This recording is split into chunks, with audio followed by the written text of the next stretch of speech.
High Elder Xoresh of the Medusan Alliance drifted forward in his containment field. This is accurate. Our archives confirm the human timeline. Circumstances change, Supreme Commander Vrax countered. The Yaxen ritual requires specific isotopes found only in that system. Our scientists only recently confirmed their presence. And this ritual cannot be performed elsewhere. Ilara asked. It cannot. The Valkyrin's mandibles clicked in irritation. The ritual is non-negotiable. Ilara took a calculated risk. With respect, Supreme Commander, my species is facing the potential loss of 80,000 lives. Surely the Conclave does not condone such sacrifice for a ritual, however important. Your species' poor planning is not our concern, Vrax replied coldly. You lack sufficient evacuation capacity because you expanded beyond your capabilities. The consequences are yours to bear. There it was, the trap. The Valkyrins had chosen New Horizons precisely because it was beyond quick evacuation range. This wasn't about resources. It was a test of humanity's position in the galactic hierarchy. Ilara glanced at the Zoranthian representatives, their gelatinous bodies rippling with communication patterns. The Zoranthian Mercantile Union recognizes the difficulty. Their speaker burbled. We could provide evacuation ships for appropriate compensation. At what cost? Ilara asked, though she already knew the answer would be prohibitive. Exclusive mining rights to the Ta City belt for 20 standard years. Humanity's largest resource reserve. A death blow to their economy, packaged as assistance. The Conclave pretends at equality, Ilara said, letting her frustration show for the first time. Yet when a vulnerable member faces extinction, the response is exploitation. Her words hung in the chamber. The alien delegates shifted uncomfortably. Humans were typically more diplomatic, more accommodating. What do you propose, Ambassador Morgan? The Acrylian representative pulsed with curious light patterns. The Valkyrin claim is procedurally valid, if morally questionable. Ilara straightened. This was her gambit, the desperate play she'd been planning since the crisis began. I invoke Article 9 of the Conclave Charter. Trial by demonstration. The chamber erupted in a cacophony of communication. Article 9 was ancient and rarely used, a provision that allowed a challenged species to prove their worthiness through demonstration of unique capability. Supreme Commander Vrax's mandibles clacked furiously. You would invoke such an archaic measure. What could your species possibly demonstrate that would outweigh our claim? Ilara smiled, though her stomach churned with anxiety. The one thing no other species in this chamber truly understands, how to survive when you are the most vulnerable creature in the room. Explain, demanded the Tursus spokesman.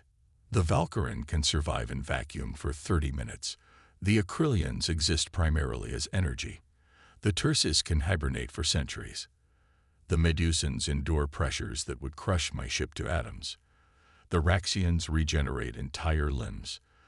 The Zoranthians filter toxins that would kill a human instantly. She gestured to herself. And yet here we stand, a species with none of these advantages, who nevertheless cross the stars. We request 7 standard days to prepare our demonstration, during which the Valkyrin will maintain their current position without advancing. High Elder Xorish's containment field rippled with interest. The request is reasonable. I support granting the human demonstration period. One by one, the other representatives indicated their agreement, some reluctantly, others with evident curiosity. Only the Valkyrins objected, but they were overruled. 7 days, Ambassador Morgan. Supreme Commander Vrax hissed. Then we will see what miracle your fragile species can produce.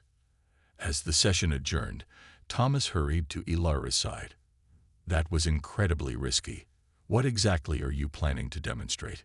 Ilara watched the alien representatives depart, each returning to environments that would kill a human in minutes or seconds. Something they've never considered, Thomas. Something none of them can do, precisely because they're all so much more physically capable than we are. Which is? Ilara's eyes reflected the starlight streaming through the observation windows. We're going to show them how humans ask for help. The silent weapon. The Galactic Conclave's research annex wasn't designed for humans. The temperature fluctuated between uncomfortably warm and dangerously cold as environmental systems adjusted to the needs of various species. Ilara had spent the past 3 days here, her small team working around the clock while she navigated the complex diplomatic waters that threatened to drown humanity's future. She paced the small human platform, her voice carrying throughout the now silent chamber. So we developed something no other species in this chamber needed to the same degree: comprehensive systems for requesting and providing help, for alerting others to danger, for coordinating responses to threats that exceed individual capability. The Medusan High Elder Xorish drifted closer. You have transformed vulnerability into connection. Exactly, Ilara affirmed. And over the past 4 decades, we've established reciprocal aid agreements with hundreds of civilizations. Many found our proposals strange at first. Why formalize something that seemed unnecessary? But they agreed, often out of curiosity or diplomatic courtesy. On the central display, the incoming vessels continued to register. The Valkyran military analysts could be seen conferring urgently with Supreme Commander Vrax, whose compound eyes had fixed on the growing armada. When a human vessel broadcasts a distress signal, Ilara explained, it doesn't mean we are facing extinction. It means we recognize our limitations and are requesting assistance. The signal I just sent indicated that humanity faces an existential threat, and this is the response. The Zoranthian representative's gelatinous form rippled with what might have been awe. You've created a mutual defense network spanning the galaxy, disguised as emergency protocols. Not disguised, Ilara corrected. That implies deception. We've been transparent about our intentions. We simply recognize something that more physically resilient species might overlook. Every civilization, no matter how advanced, has vulnerabilities, and mutual aid benefits everyone. Supreme Commander Vrax had gone utterly still, a dangerous sign in Valkyran body language. You threaten us with this armada, he finally hissed. No, Ilara replied firmly. I demonstrate humanity's unique contribution to galactic society. Each of these vessels has come in response to a single distress call, not because they seek war, but because we have established relationships based on reciprocity. If the Valkyran faced extinction tomorrow, humanity would respond with the same urgency, despite our current conflict. She turned to address the entire conclave. The Turses calculate outcomes based on strength. By their metrics, humanity should be inconsequential, but they fail to calculate the power of connection, because it's not a variable in their equations. The Turses' spokesman remained silent, but their crystalline bodies had taken on a new configuration, one that indicated reassessment. My demonstration is complete, Ilara stated formally. Humanity does not claim to be the strongest, most resilient, or most advanced species in the conclave, but we have demonstrated a unique capability, the ability to transform our greatest vulnerability into our greatest strength. Thaz's skin flushed a deep blue, the Raxian expression of solemnity. My species was once as vulnerable as yours, before our evolutionary adaptation to space. We remember what it was to fear extinction. After the Raxian departed, Ilara immediately called her team together. We've been betrayed by the Turses, and the Valkyrans are planning a preemptive strike. We need to move now. The prototype isn't ready, Henrik objected. It doesn't need to be perfect, Ilara countered. It just needs to work once. As her team scrambled to prepare, Ilara composed a formal request for an emergency conclave session. The stakes had changed. Now she wasn't just fighting for one colony, but potentially for humanity's entire future in galactic society. The conclave chamber seemed colder than usual when Ilara took her position 6 hours later. All 7 species were represented, though she noted the Tursus delegation had expanded to include several military analysts. A telling detail. Ambassador Morgan. Supreme Commander Vrax began. We do not recognize the validity of this emergency session. The demonstration period has not concluded. I've called this session because new information has come to light. Ilara replied smoothly. Information that suggests the Valkyrian Empire has no intention of honoring the agreed-upon demonstration outcome. Vrax's compound eyes flashed with anger. You accuse us without evidence. I present the evidence now. Ilara activated the chamber's central display, showing detailed scans of the Valkyrian fleet's weapon systems. These preparations are inconsistent with resource extraction. They are consistent with planetary bombardment. The chamber erupted in a chaos of communication. The Acrylians pulsed with alarmed light patterns. The Medusans' containment fields vibrated with distress frequencies. Only the Tursus remained completely still, their crystalline bodies reflecting the chamber's light. The human speaks truth. Ambassador Thos confirmed. The Raxian sensory network confirms these findings. Supreme Commander Vrax rose to his full height, towering over the chamber. This is manipulation. The humans fabricate crisis to avoid their obligations. If I may, the Tursus spokesman interjected. Our calculations suggest the Valkyrian configuration is within acceptable parameters for defensive positioning. Ilara had expected this. I request permission to proceed with humanity's demonstration immediately, rather than waiting the full 7 days. High Elder Xoresh of the Medusans drifted forward. The request is reasonable. The circumstances have changed. I object. Vrax hissed. Objection noted. Xoresh replied serenely. And overruled by council majority. Ilara took a deep breath. This was it, the moment humanity's future would be decided. My demonstration requires no elaborate technology, she began. In fact, it requires only this. She held up a small communications device, a communicator. The Zoranthian representative's gelatinous form rippled with confusion. The most powerful weapon humanity has ever developed, Ilara replied. Allow me to demonstrate. She activated the device. The human variable. A single tone echoed through the conclave chamber, a simple, pulsing beacon that repeated at precise intervals. The alien delegates watched in confused silence. This, Ilara explained, is a human distress call, the most basic form of our emergency communication system, dating back centuries on our world. It communicates one simple message. I am in danger. I need help. Supreme Commander Vrax's mandibles clacked with derision. This is your demonstration. A primitive communication device. Not the device, Ilara replied calmly. The response.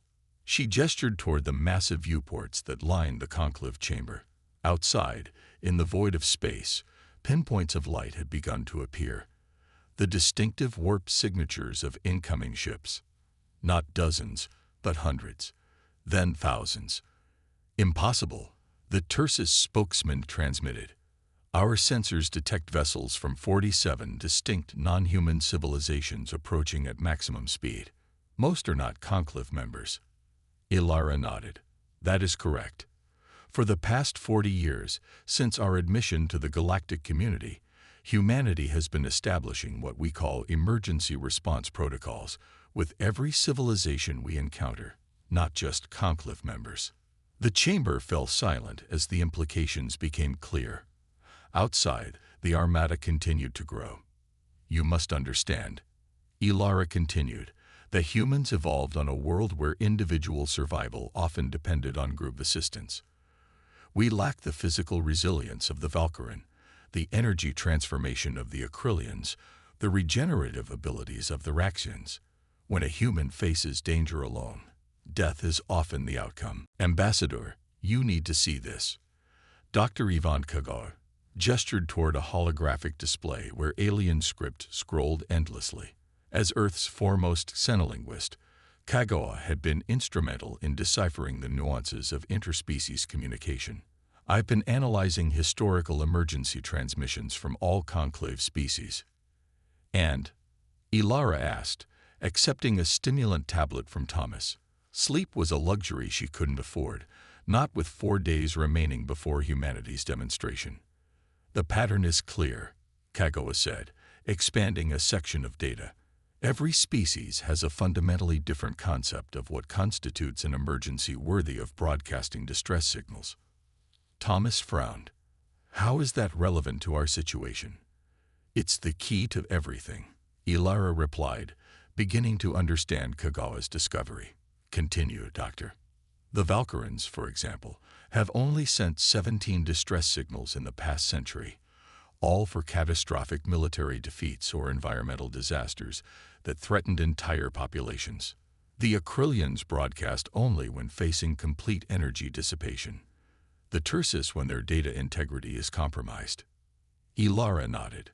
Because they all have extreme physical resilience, their threshold for requesting assistance is proportionally high. Exactly, Kagawa confirmed.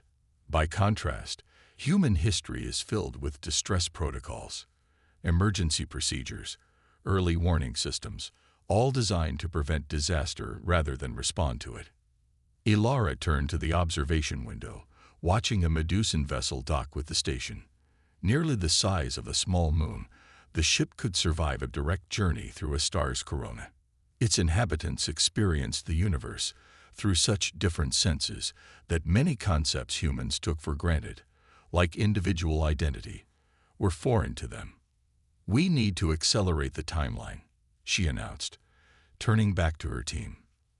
The demonstration must be ready in 48 hours. That's impossible, protested Dr. Henrik Olsen, their engineering specialist. The prototype barely functions in controlled conditions. Make it work, Henrik. Ilara's tone left no room for argument. Humanity's future depends on it. As the team dispersed to continue their work, Ilara retreated to her private chamber. She activated a secure communication link to Earth's Central Command. Admiral Zhao, what's the evacuation status? The Admiral's weathered face appeared, his expression grim. We've managed to transport 12,000 colonists from New Horizons, but at current speeds, full evacuation would take at least 30 days. Which we don't have, Ilara said. No. And the Valkyran fleet has grown to 27 capital ships. If they attack, New Horizons has no chance. The Admiral leaned closer to the screen. What's your strategy, Ambassador? Central Command is getting nervous. Ilara chose her words carefully. I'm exploiting a fundamental misconception the conclave species have about humanity. They see our physical vulnerability as weakness, but they don't understand what that vulnerability has forced us to develop, which is connection, she replied simply. Now, I need you to prepare every emergency response vessel Earth can spare. When I give the signal, I want them ready to move. After the communication ended, Ilara leaned back, closing her eyes. The memory of her first encounter with alien life surfaced unbidden. A diplomatic reception 16 years earlier, when she'd been a junior attaché. An Acrylian representative had asked her why humans bothered to explore space when they were so obviously maladapted to survive beyond their homeworld. The question had haunted her for years. The answer had become her life's work. The following morning, Ilara was summoned to an unexpected meeting with Ambassador Thos of the Raxians. The nomadic species rarely involve themselves in territorial disputes, preferring to wander the galaxy in their living ships. Ambassador Morgan, Thos greeted her, his translucent skin pulsing with bioluminescent patterns. I requested this private audience because my people have observed something troubling. Ilara maintained a neutral expression. I appreciate your concern, Ambassador Thos. The Valkyran are not being truthful about their intentions regarding your colony. The Raxians' appendages rippled with agitation. Our sensorists detected weapons preparations inconsistent with a peaceful resource extraction. You believe they intend to attack regardless of the demonstration outcome, Ilara stated. Yes, and the Tursus know this but have chosen not to inform you. They have calculated that human extinction in this region would create trade opportunities. Ilara absorbed this information without visible reaction, though inwardly her mind raced. May I ask why you're sharing this with me? High Elder Xorish's containment field pulsed with ancient symbols, a rarely used Medusan gesture indicating profound respect. The demonstration is acknowledged and accepted. The Valkyrian claim against New Horizons is hereby suspended pending full conclave review. Supreme Commander Vrax rose to his full height. For a moment, Ilara feared he would challenge the ruling, a move that would spark immediate conflict given the assembled forces outside. Instead, he performed the Valkyrian gesture of reluctant acknowledgement. The Valkyrian Empire recognizes the unexpected effectiveness of the human demonstration. We will comply with the conclave ruling. As the emergency session adjourned, Ilara issued a new signal, one that thanked the responding vessels and informed them that the immediate crisis had passed. Outside the viewport, the vast armada began to disperse, though many remained in formation, a silent reminder of humanity's unexpected influence. Thomas approached, his expression a mixture of relief and awe. "That was the most incredible bluff I've ever witnessed." Ilara shook her head. It wasn't a bluff. Every ship out there came because, at some point, humans helped them, or offered to. We've been building this network since first contact, one relationship at a time. But surely you couldn't have known they'd all respond. "I didn't," Ilara admitted. "I hoped enough would come to make the point." The actual response exceeded my expectations. As they walked toward the human diplomatic quarter, Ambassador Thos of the Raxians intercepted them.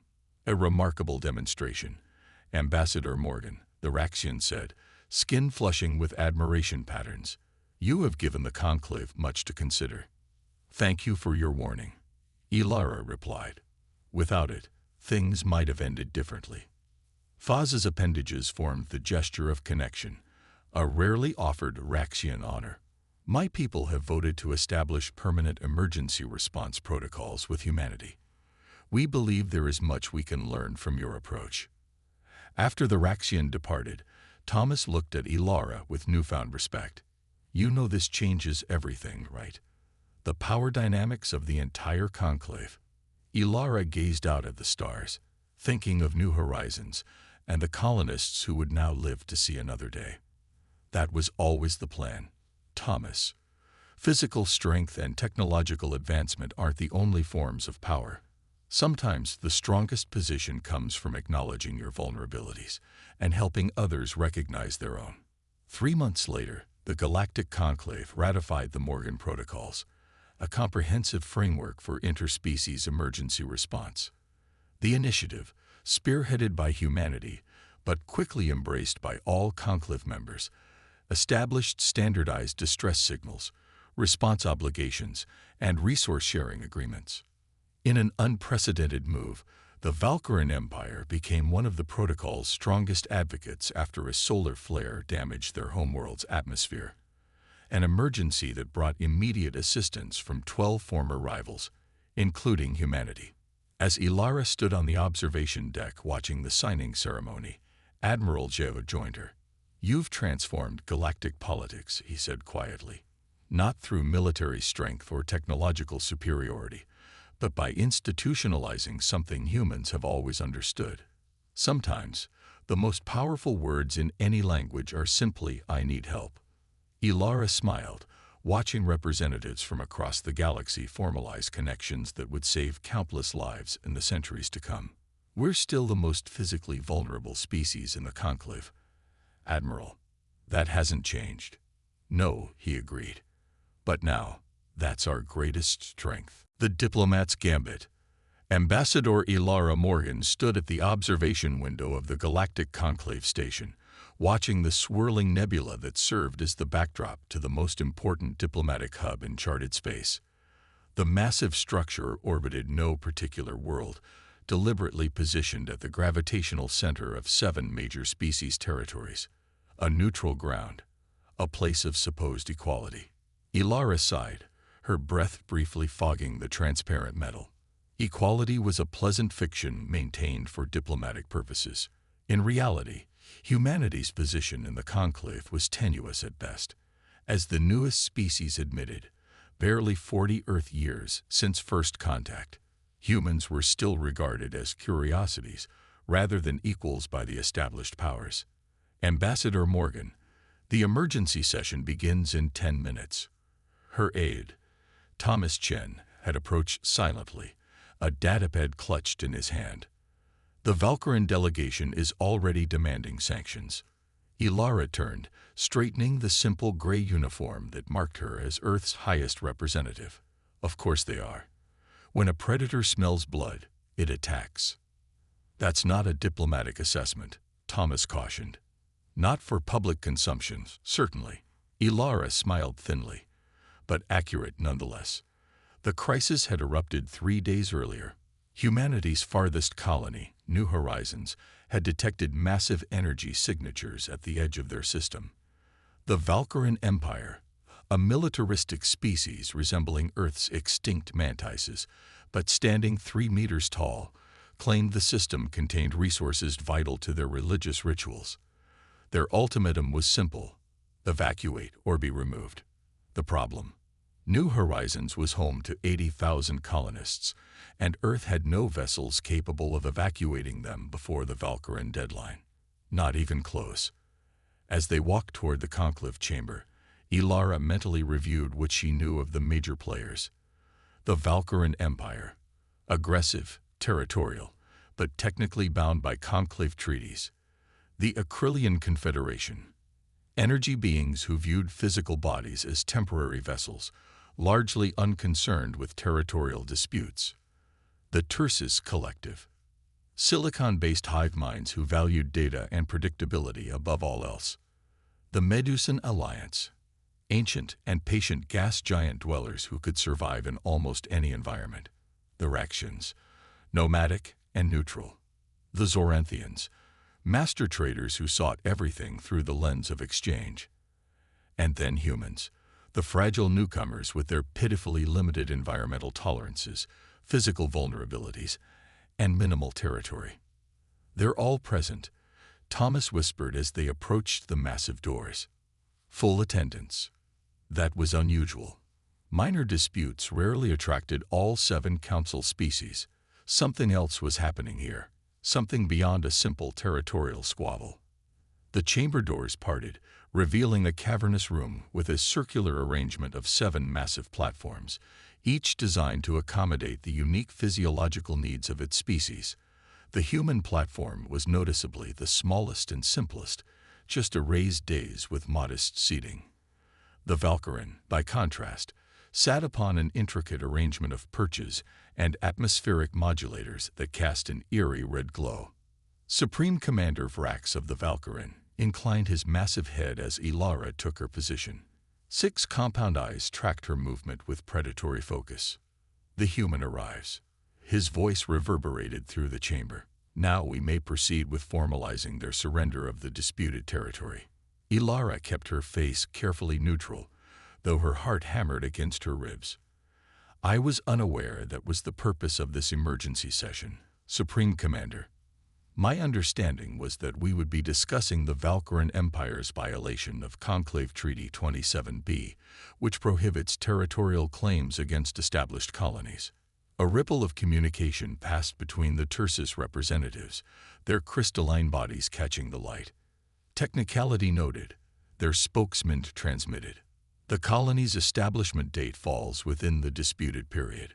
Ilara had expected this. The Tursis always favored the strongest party.